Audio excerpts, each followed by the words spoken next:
up with Mickey Rooney in Pulp. We take a look at Shirley MacLaine in The Possession of Joel Delaney, and we'll be looking at the work of the British Film Institute Production Board. Don't you just hate it when that happens? It's like taking a girlfriend home and having your mum bring out all those snaps showing what a beautiful baby you used to be. Ah, well, good evening. Tonight, to celebrate the film programme's 21st birthday, we'll be digging out more archive stuff like that. But never fear, we have the new releases too, including White Men Can't Jump with Wesley Snipes and Woody Harrelson, the new animated Disney feature, Beauty and the Beast, and Blue Ice, a thriller with Michael Caine. Now, I'm indebted to Empire magazine for the information that in Austria, Germany and Switzerland, White Men Can't Jump is called White Guys Can't Get It Up. Can't get what up? This is a film about basketball, for heaven's sake, and the American title means precisely what it says, that white men, unlike black men, can't jump high enough to slam dunk the ball. You see, Wesley Snipes and Woody Harrelson are a pair of basketball hustlers who roam the public courts of California, divesting suckers of their money in games of 2-on-2. Snipes is the self-proclaimed greatest of them all, Harrelson the apparent white nerd whom he allows his opponents to choose for him as a partner. Shut me down, you can talk. But you ain't shit. You shut up. Ray, now you took me to the hole. Why? Because I let you take me to the hole. No. I take you anywhere I want, anytime I want. I have you for breakfast. You want to put some Jack on that breakfast? Now, who rattled your cage, dickhead? Yeah, you talking a whole lot of yang there for having gotten busty. I tell you what, I'll pick any player here. Matter of fact, I'll pick the worst player here for $500. Excuse me? Huh? Excuse me? I'll let you pick my teammate. How's that? I don't believe this, man. Motherfucker ain't serious, man. I don't believe this shit, man. Come on, anybody. You ain't serious, man. $500, baby. And you can pick anybody out here. Anybody. Anybody. I don't believe this. I don't believe it. But Raymond, man, look at the chump, man. Give him the chump. Oh, no. Hell no. See, white boys don't count. No, you have to give me a brother. No. You got him. The goofy-looking guy. Me? Yeah, you. Oh, Hey, chump. You want to run?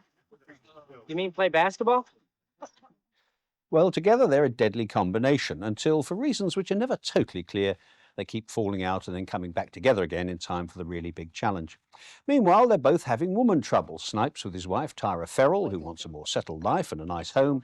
Harrelson with his girlfriend, Rosie Perez, whose ambition is to win big bucks on a TV quiz show and who is exasperated at the way Harrelson always screws up with money. Their relationship, incidentally, utterly refutes the film's Germanic title. Now, the various subplots make the structure a little untidy, but in the hands of writer-director Ron Shelton, it's a lively, energetic movie, nicely sprinkled with funny, though decidedly salty dialogue. Very attractive performances, too, especially from Rosie Perez, who uses a devastating New York accent to great comic effect. But now let's go back to 1971, when the film program made its debut. In that year, the top-grossing movie in America was Love Story. Yuck! And in Britain, it was, would you believe, On the Buses. At the Oscars, The French Connection won the awards for Best Film, Best Director, William Friedkin, and Best Actor, Gene Hackman, while Jane Fonda was Best Actress for Klute. And the three most popular box office stars were, in descending order, John Wayne, Clint Eastwood, and Paul Newman. The film program, this program, actually began in November. All right, so we're a bit early with the celebrations. Big deal. The first presenter was Jackie Gillett, but over the years a wide variety of people have for varying periods of time sat in this very studio, though not in this very chair, because that's been changed frequently to protect the incumbent's posterior. However, see how many of these you remember.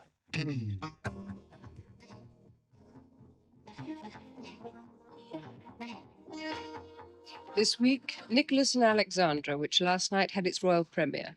With me, director Franklin J. Schaffner.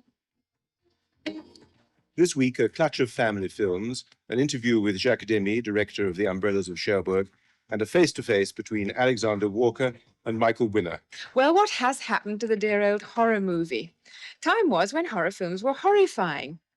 Good evening. As you probably gather, that was Peter Sellers in his familiar guise as the inept Inspector Clouseau. My name is Tina Brown, and I'll be with you for the next 3 weeks looking at the new releases. So what do we have on offer this week? Let's begin with Charming Old-Fashioned Ghost Story, in which those charming old-fashioned actors I mentioned are the Chowder Club. We've also got Fast Times at Ridgemont High, which is about men's other favourite pets, the nubile variety. I'm your attendant this week in the Blue Velvet Sleeping Car Express. No, I'm not. I'm announcing this week's competition called Guess Who's Presenting Now. Good evening. Sometimes I think that being paid to go to the movies is a definition of paradise, and sometimes I sit there thinking, what on earth am I doing watching this tripe? Good evening. Instead of talking about films, Mr. Baron Norman has gone away to make some, and I have been asked to mind the shop. Here's a little tale. You could get a clip from the archives. I played Barry when he was much younger. Now, of course, I'm far too young to play him. Good evening. Well, as you can see, I'm not quite myself this evening. Indeed, I'm still positively recuperating from a week at the Rude Film Festival, where a huge entry, if that's the word, and often it was, of rude films kept an enthusiastic audience on the edge of each other's seats. Oh dear, dear. All our yesterdays, well, all mine anyway. But now for one of the new releases, Blue Ice, a thriller set in London based on a novel by Ted Albury and starring Michael Caine as a former MI6 agent and man of violence, now running a jazz club in Soho. His comparatively peaceful life is seriously disrupted by an encounter with Sean Young, wife of the American ambassador, who drags him first into bed and then into a convoluted yarn involving arms dealers, an undercover CIA operation, and several murders. Caine darkly suspecting the nubile Young of treachery, as you might suspect any woman who ruins a mouth-watering dish of langoustine provençal by insisting on having sex while the food burns to a crisp, steps in to investigate. Parachute Regiment, military intelligence, Northern Ireland, Middle East, Eastern Europe. And in 1982, compulsory retirement. Should I be flattered? Or do you do this much research on everyone? I have to be careful who I get involved with, don't I? You were a spy, weren't you, Harry? I adore you, Stacy. And if I lie here long enough, I'd probably tell you everything about my life anyway. But I don't like you digging in the nooks and crannies of my past. Why did they fire you? The Czech agent broke the rules. He hurt the wife of one of my sources. They asked me to ignore it. I couldn't. So what happened? I took him up onto the roof of my office building. And? The check bounced. One thing and another brings Caine into contact with the likes of Ian Holm as his former MI6 boss, and in a too brief appearance, Bob Hoskins. The film starts rather promisingly, but then it wanders off to become the sort of cryptic formula thriller that they used to make about 15 years ago. The actual skullduggery hardly seems to justify all the mayhem.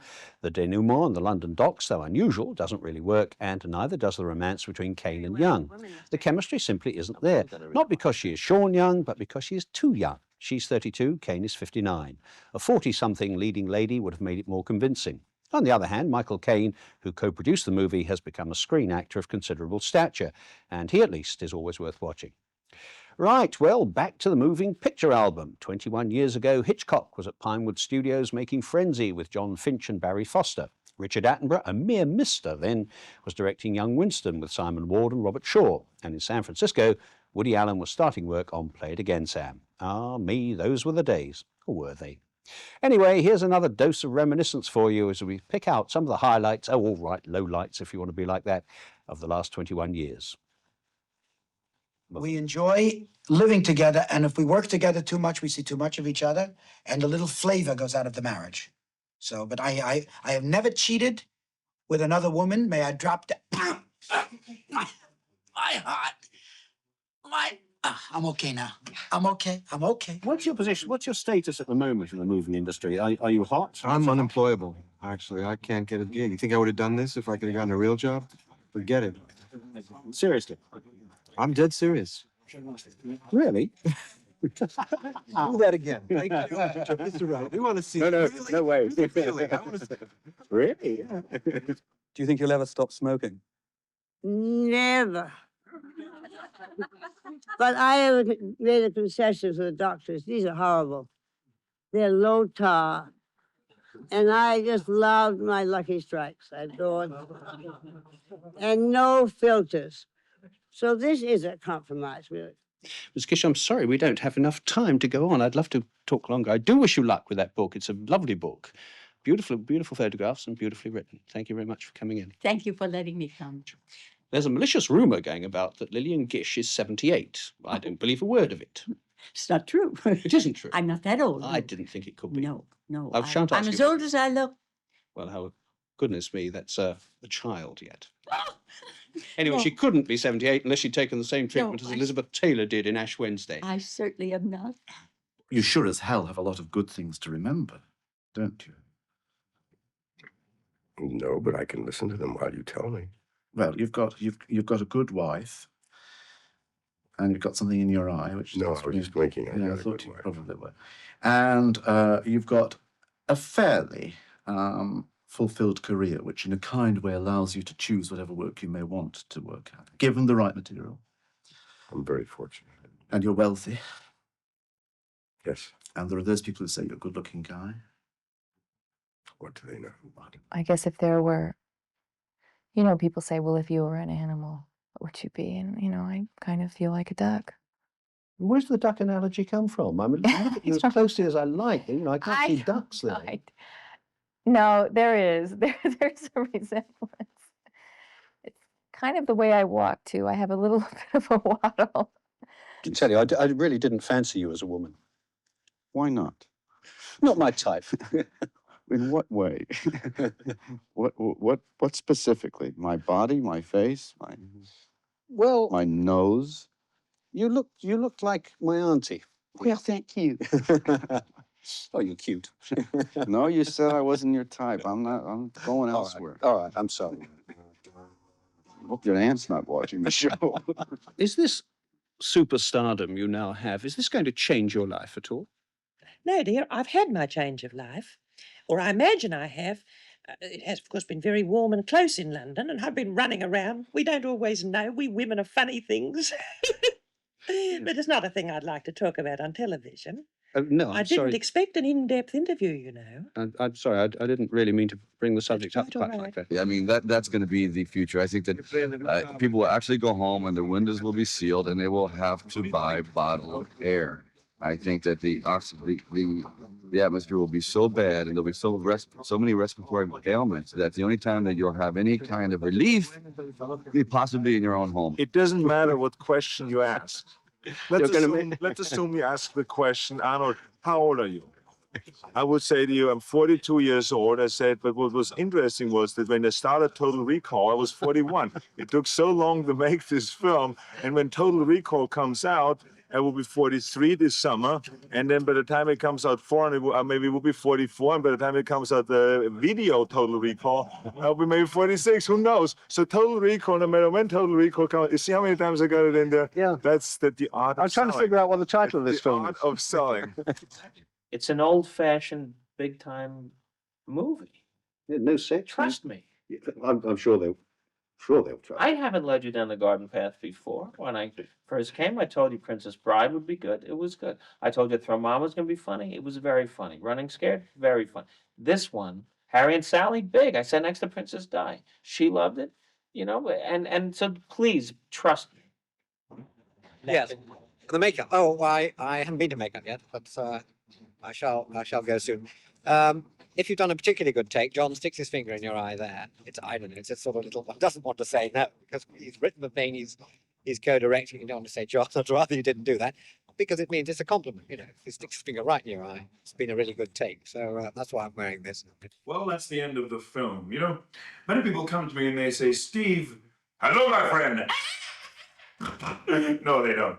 But they do come to me and they say, Steve, surely beneath every funky white comedian, there's an even funkier black comedian struggling to get out. Oh no, my secret is revealed.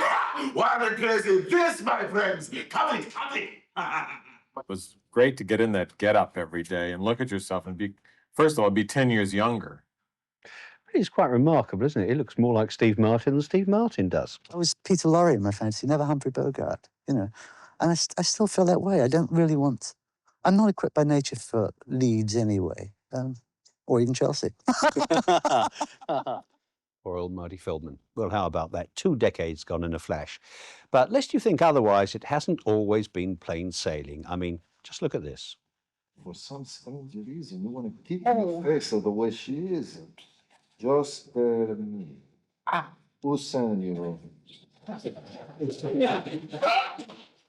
Sorry about What is the point, though, of announcing it all so soon here? Is that simply to get distributors and exhibitors interested in the idea that this film is about to be made?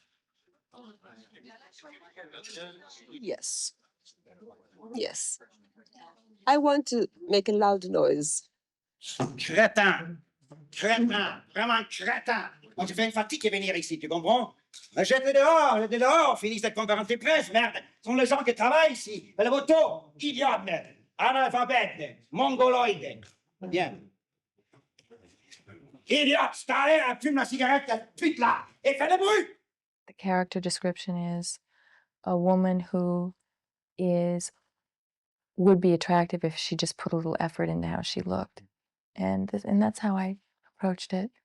Just as somebody who had really given up any desire to be attractive. Listen to my stomach going wild. Or You should have had breakfast, I told you. You should have had breakfast. I did have breakfast. Yeah, but I mean, obsession in any individual, if the dog will let me conclude this sentence, is always fascinating. We're talking now about preserving animals, but right now we're talking about shooting this dog in the background. What, apart from the fact that Madonna is in it, can you or would you like to tell us about the new one? It's I'm in it, and Mia is in it, and Madonna is in it, and there's more.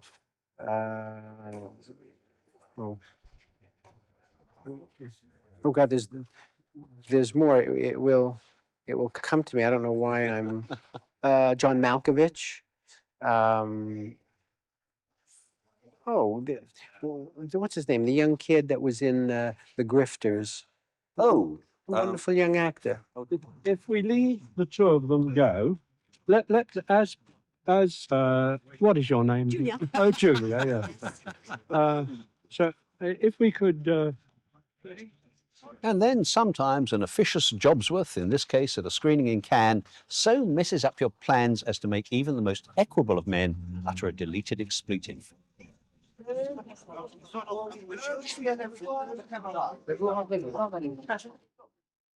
In 1971, Disney won the Special Visual Effects Oscar for Bedknobs and Broomsticks. This year, Disney's latest, Beauty and the Beast, was the first animated film ever to be nominated for Best Picture. It didn't actually win, but nevertheless, this is a classy production in the very best Disney tradition. It looks great, the somberness of the Beast's evilly enchanted castle contrasting with the busy, pretty village and the countryside from which the fresh-faced Belle is kidnapped. And the treatment of the classic fairy story has a pleasingly sophisticated ring to it. Belle, prettily voiced by Paige O'Hara, is a modern young woman, a bookworm and maybe a bit of a feminist, first encountered doubtily rejecting the boorish advances of the local male chauvinist pig. It might be argued that the Beast, Robbie Benson, is less terrifying than lugubrious, but then so might you be if you'd been transformed from a handsome prince into a kind of aberration of the animal kingdom. You might argue, too, that good as the music is, there's no real standout song, but against that, the film is a pleasure to the eye, and there's a lot of fun to be derived from the supporting characters, among them Angela Lansbury as the housekeeper turned into a teapot.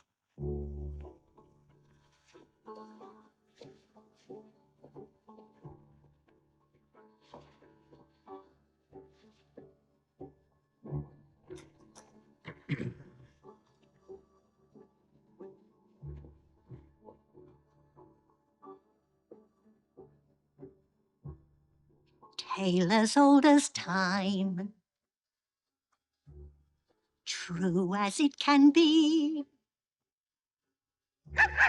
Barely even friends, then somebody bends unexpectedly. Just a little change, small to say the least, both a little scared, neither one prepared, Beauty and the Beast. Ever just the same, ever a surprise, ever as before, ever just as sure as the sun will rise. And so now to the top 10. No, not this week's top 10, but the top 10 films of 1971. At 10, there was Big Jake, John Wayne as an aging Texas cattleman rescuing his kidnapped grandson. 9, The Andromeda Strain, a somewhat allegorical sci-fi thriller based on Michael Crichton's novel and starring Arthur Hill. 8 was Willard, the story of a young man, Bruce Davison, who breeds rats to kill his enemies. Okay, if you don't mind rats. And 7, Carnal Knowledge, a somewhat downbeat study of sex-obsessed Jack Nicholson from college to sated middle age. Mike Nichols directed. 6 was The Aristocats, animated Disney again, 2 cats helped by their friends to inherit their owner's wealth. At 5, The Owl and the Pussycat, a permissive and bawdy for its time, the love affair of a hooker, Barbra Streisand, and bookish George Segal. 4 was Ryan's Daughter, so savaged by the critics that David Lean didn't make another film for 14 years. At 3, The Summer of 42, a rites of passage movie set in New England. It looks dated now, but it made a big impact at the time. And at 2, there was Little Big Man, remarkable reminiscences of 121-year-old Dustin Hoffman, survivor of Custer's Last Stand and other massacres. And of course, the number 1 film, Love Story, Ali MacGraw, Ryan O'Neal, in a weepie that was sheer pap in 1971 and hasn't got any better since. Now then, one question I'm always being asked is, what is your all-time favourite film? To which the only answer is, I don't know, because it hasn't been made yet. But to coincide with the film programme's anniversary and more or less the centenary of the cinema in 1995, I've written a book which lists my choice of the 100 best films of the century. And these range from The Adventures of Robin Hood to Les Enfants du Paradis, and from The Godfather to Raging Bull and Zed. Here then is a quick look at some of the films that are listed in that book.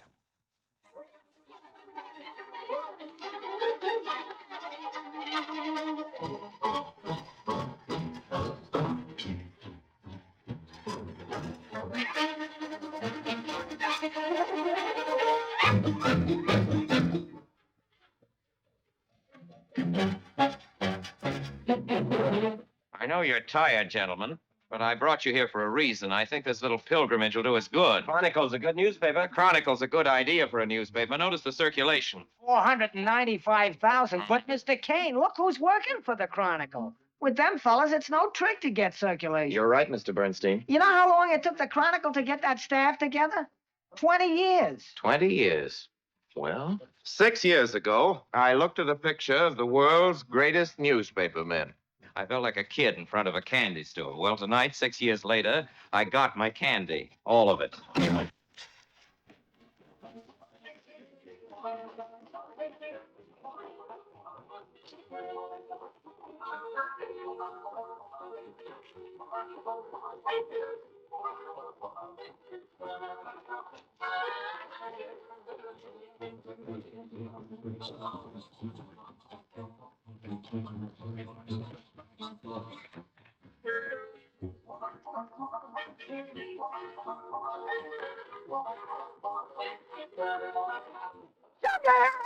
Come on, dear. It's time to change for dinner. Run along, Daphne. I'll catch up with you later. Okay.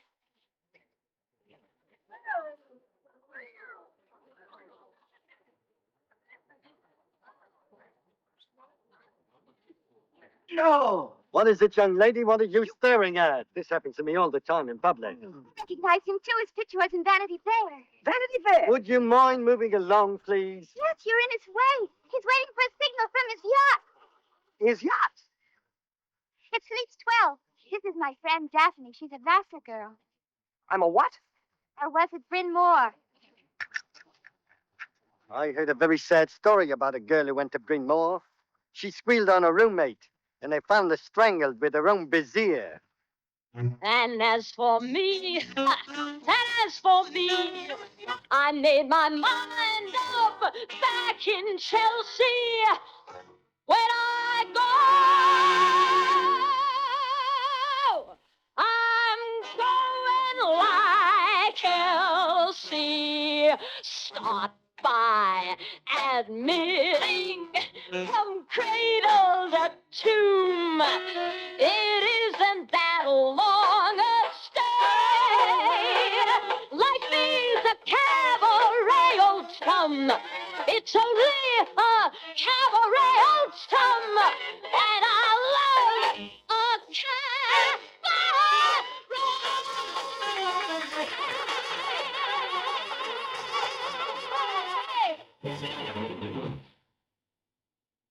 All of which brings us to the competition. A copy of my book plus a Film 92 sweatshirt will go to each of the first 10 people who can answer this question. What is the largest grossing film of all time? Is it A, Gone with the Wind, B, Star Wars, or C, E.T. the Extraterrestrial? The number to call is 0891 555 448 and the lines are open until midnight on Sunday. As for the answer to last week's question, the Disney film that combined classical music, Mickey Mouse and dancing hippos was, of course, Fantasia. And so we come to what is, for me, the biggest disappointment of the week, Christine Edzard's surprisingly flat version of As You Like It, which appears to be set partly in a merchant bank and partly on an abandoned building site in contemporary London. No Forest of Arden here. Well, that's okay. The banished Rosalind, Emma Croft, and the fleeing Orlando, Andrew Tiernan, don't have to meet and fall in love in a pastoral setting. And if modern clothes, locations, and in some cases sloppily yobbish accents make the play more accessible to young audiences, that's all to the good. But this desirable objective is quite foiled when, as here, you have a cast that for the most part doesn't know how to speak the lines. No amount of energetic darting about can make up for the fact that if the speeches are gabbled, as they mostly are, people unfamiliar with the work will have a tough job following the plot, and worse even than that, you lose the sparkle and vivacity of the play. Unfortunately, the younger players are the worst offenders, though Valerie Goguen as Phoebe is hardly helped by having to deliver her lines through a mouthful of chips. Even John Gielgud might be a touch incomprehensible doing that. Generally speaking, the majority of the cast should have listened to and learned from the likes of James Fox as a benignly thoughtful Jaques, Celia Bannerman as Celia, and Cyril Cusack as Adam, all of whom articulate clearly and sound as if they understand the words they're speaking. Rosalind is your love's name? Yes, just.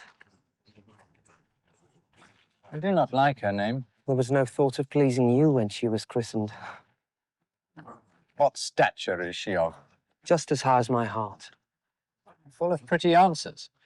Have you not been acquainted with goldsmiths' wives and conned them out of rings? Not so, but I answer you right painted cloth from whence you have studied your questions. You have a nimble wit. I think you had it of Atlanta's heels. Will you not sit down with me and we two will rail against our mistress the world and all our misery? Which I'd no breather in the world, but myself against whom I know most faults. Worst fault you have is to be in love. 'Tis a fault I will not change for your best virtue. I'm weary of you. By my troth, I was looking for a fool when I found you. He's drowned in the brook. Look but in and you shall see him. Then I shall see my own figure. Which I take to be either a fool or a cipher. Griff Rhys-Jones makes an amusing touchstone, except when he, too, starts spitting out the lines as if they were something alien, a gnat, perhaps, that had flown into his mouth. I was and am a huge admirer of Christine Edzard's Little Dorrit, but alas, As You Like It is not in that class. And that's about all, except that if you want to know who to blame for the nostalgia to which you've been subjected tonight, I will tell you. You must blame Ian Johnston, who is now the film critic of the Sunday Times, but who, 21 years ago, was the BBC producer who devised Film 71.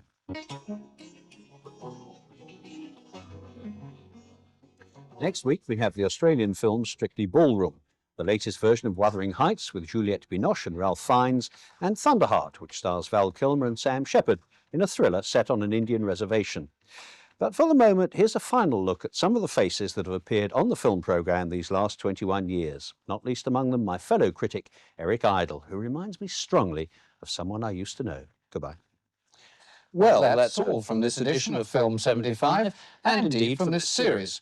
We hope to be returning in the autumn with another series, which will be called, surprise, surprise, Film 79, and which will, of course, be 4 years ahead of its time.